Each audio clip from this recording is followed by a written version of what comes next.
Hey friends, this is Angela from Art of Creation Homestead. You're in the kitchen with me again, and it's Christmas time, so I'm going to be slowly, kind of quickly, trickling out recipes for cookies and candies and sweet treats and things that you can enjoy around Christmas. I'm going to start slowly adding in a few here and there throughout the week. Throughout the weeks to come before Christmas. Today I'm going to do something that is done a lot around Christmas. I've done the vanilla version. Now I'm going to do the chocolate version. I'm doing chocolate pizzelle. Now, I know there's different ways to say it. You can say pizzelle or you can say pizzelle. Let me know in the comments below how you say it. If you say pizzelle or pizzelle. But either way, here we go. First things first, you're going to need a pizzelle maker. This is a pizzelle maker.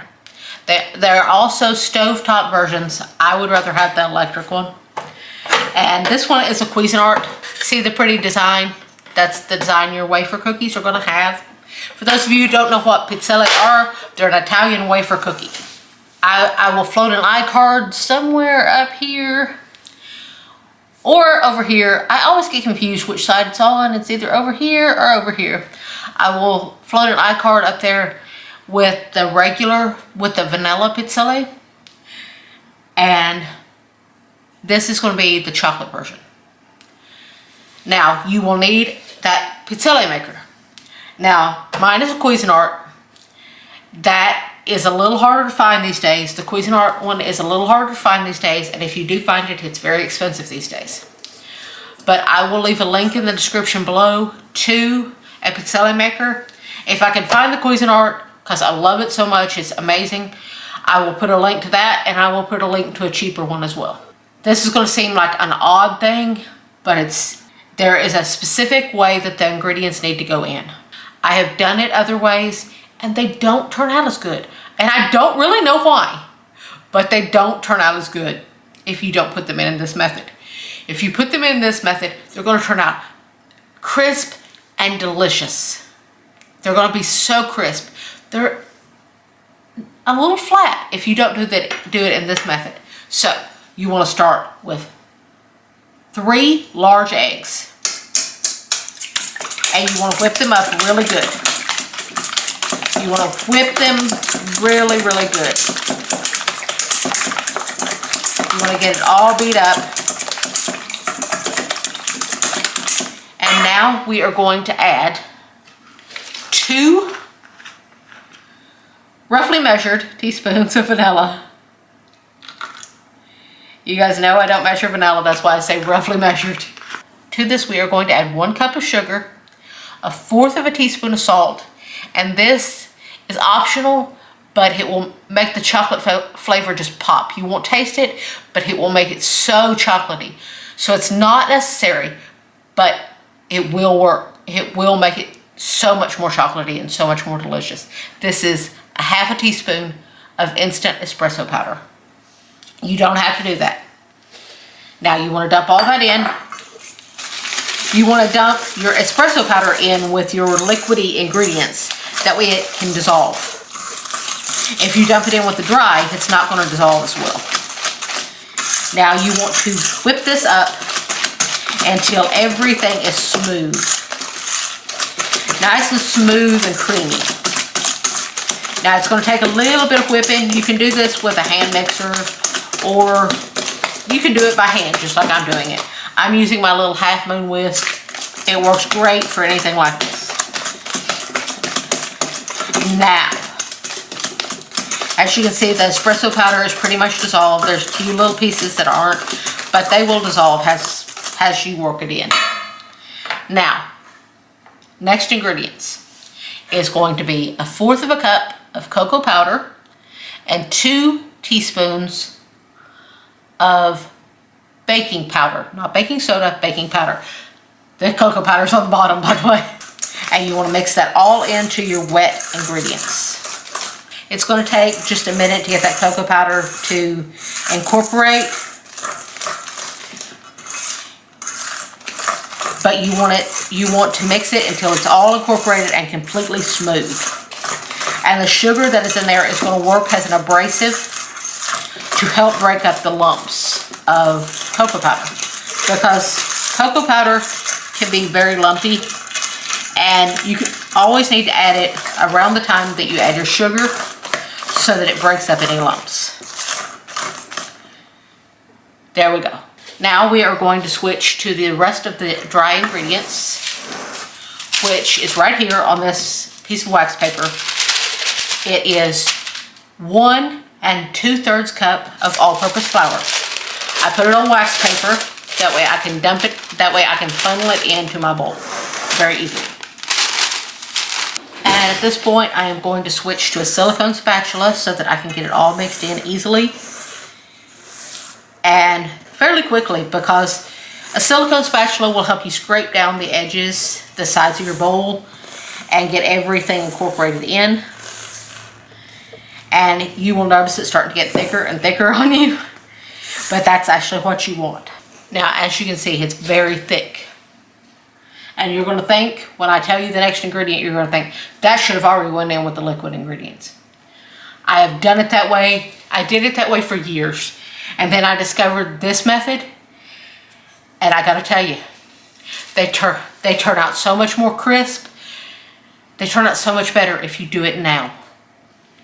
We have 1 stick, which is 1/2 cup, which is 8 tablespoons of unsalted butter that I have melted and let cool down a little. We are going to add it now. I know that sounds crazy.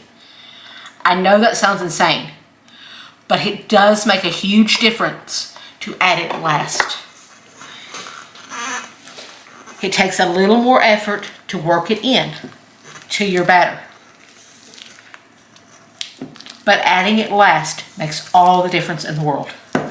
It's honestly a weird thing. You would think it wouldn't make any difference where you add the butter at. But let me tell you, it makes a huge difference in the end product. Your end product is so much more crispy and just delectable if you add the butter last. And see, it's actually not taking that long to work in, and you're watching your batter completely change. As you work that butter in, you're watching your batter completely change. It's going from a thick, pasty dough to a beautiful batter, and it smells so chocolatey and so delicious. And you don't smell coffee. Surprisingly, you don't smell coffee, but you're not going to taste coffee either. That coffee is just to bring out that intensely chocolate flavor. Because if you're doing chocolate pizzelle or pizzelle, whichever you call them, most of the time I call them pizzelle. If you're doing chocolate pizzelle, you want an intensely chocolate flavor. So now our batter is all done. Now I have my pizzelle maker plugged in, and mine has a number scale down here at the bottom. That you set your darkness preference. I usually set mine around a 3 or a 4, and you'll have 2 little lights here with this model and with most models. Red means it's not ready yet. Red means it's heating. Red means it's heating. Then it will flip to green when it's ready to load it. I'll show you what you do when it's ready to load. Okay, my light is now green, so we're ready to get started. Now mine has a little latch on it. They don't all have a latch, but mine has a little latch on it that you pull down to raise up. Now, all of them are an extremely non-stick surface. I've never had to grease this. I've never had to spray it or butter it or anything. And I've never had them stick, ever. So, they all come with a little scoop that you scoop it out with. I find that this is approximately a 1 teaspoon cookie scoop. I found that a 1 teaspoon cookie scoop works best to scoop it. Your batter is pretty thick. You want 1 pretty much level small cookie scoop. And I find it's best to get the best results. I have found that you want to put it slightly off center, leaning toward the back, just a little bit. That's what I found works best, at least with this particular model. And most that I've seen will do 2 at a time. So you want to put it slightly toward the back, just slightly off center, slightly toward the back. Not a ton, just slightly toward the back.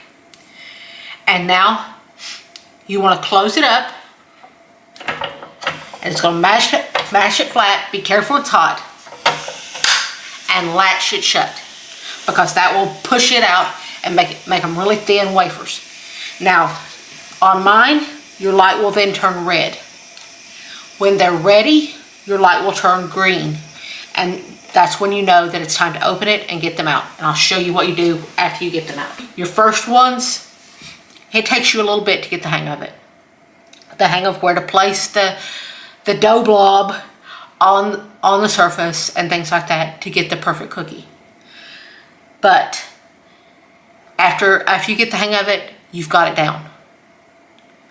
So now we will check them, because this first batch isn't going to tell me right. See, isn't that beautiful? I want mine a little bit browner, so I'm going to let mine go just a little bit longer. Okay, these are all ready now. And you want to take these out of your Pizzelle maker. And you want to remove them to cooling racks. That's how they're going to cool the best, because air can circulate around them. So you want to remove them to cooling racks. And while they're pliable like this, mine comes with a wooden dowel that you can roll it around like this to make like a cannoli shell type thing that you can fill with cream or whatever and make a makeshift cannoli shell. Or you can make them into little cones or whatever.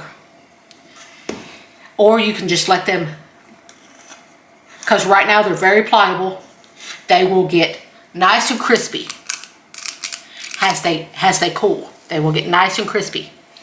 Now, if you notice that there are some frayed edges, and you want them to be perfect looking, those break off very easy. I'll show you if I have any to do that. I'll show you what to do. Now, I'm going to close this up and get another batch going. Now, as you can see, these have gotten cool, and you can hear how crunchy they are. See, you can hear it. And then I did this batch, and you can see this one has a little skirt. If you want them to look perfect, see, it just breaks right off. See, it just breaks right off. And guess what? Those little pieces, all these little pieces that you're breaking off, that breaks off perfectly, those are chef's treat. You get to enjoy those as the chef. Now I'm going to keep making these and letting them cool, and then I'll show you how many we got. Okay, they're all done. I got about 31 out of it, doing them all the size that my Pizzelle maker makes them. Some make them smaller, some make them bigger. So I will say you will get anywhere between 25 and 35. But you can't see exactly how many because they're stacked up really nicely. And as you can hear, they're super crunchy. See, they're super crunchy. You can take 2 of these and put some ice cream between them, sandwich them together like an ice cream sandwich. You can put Nutella between 2 of them, sandwich them together, or you can eat them like we like them, which is just plain, just like this. You could dip them in chocolate. You can do whatever you want to with them. But like I said, we just like them plain, just like this. Now, when these are completely cool, you want to store them away in an airtight container. They will last for a week to 2 weeks, really. But we've never had them last that long. You won't either, because they're so delicious and they're mildly sweet. You feel like you can eat a ton of them. They're so light and so crisp, you feel like you could eat a ton of them. They will not last that long, I promise you. Next, you're going to see Jason taste these for you. And I know how much he loves them, so I can't wait for him to try them. Angela Kay has done an amazing job showing you how to cook, how to make these, I'm sure. And they are absolutely gorgeous. I mean, that's pretty cool looking. Honestly, I really truly had never heard of Pizzelle before I met Angela Kay, and she starts talking to me. I'll give her this look like she's from another planet because I don't know what she's talking about. And as she introduced me to these things, I was honestly just absolutely ecstatic that she did. Now, she told you a variety of different ways you can eat these and top them with different things, but they're also really stinking good, just plain. You know, I dropped some, but you know, and they're wonderful. They're absolutely wonderful. Good and crunchy. Look at it. Let's snap on it. It's really cool. Really delicious. And for somebody like me, it's kind of impressive because I'm like, what is this? I've never heard of this. You know, they're really good. They're chocolatey.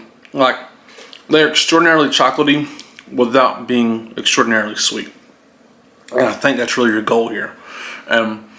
That does it. Absolutely wonderful.